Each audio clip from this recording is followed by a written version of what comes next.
莫建新副校長自中學畢業之後就投身教育工作，先後喺聯光學校、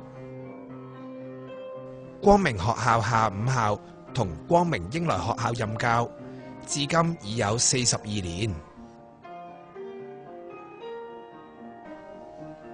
莫副校長喺教育學院主修美術同埋設計，喺美術教育方面又有心得。佢曾經擔任教育署同埋一啲校外藝術團體嘅委員，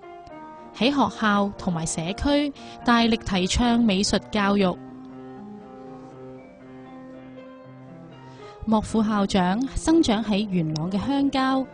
大自然優美嘅景色深深影響咗佢對藝術嘅觀感同埋體會。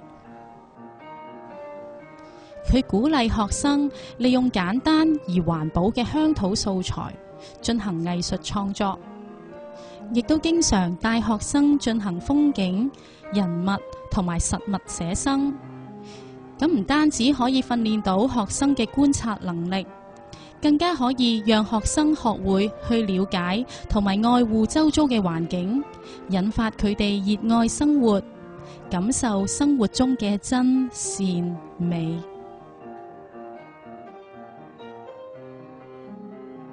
除此以外，莫副校長亦都係一個課程嘅先驅者。多年嚟，陳兆嫻校長同埋莫副校長帶領學校嘅老師參加咗多個嘅課程發展計劃，包括有優質教育基金嘅項目、教育署校本課程設計計劃、地區教師交流計劃同埋教育局種子計劃等，設計咗多個嘅校本課程，內容涵蓋咗德、智、體、群、美五育並重，亦將教學延展出課室，為學生提供多元化嘅全方位學習活動。期間更多次應教育局、優質教育基金、大專院校及電台邀請作分享，課程成果得到大家嘅肯定。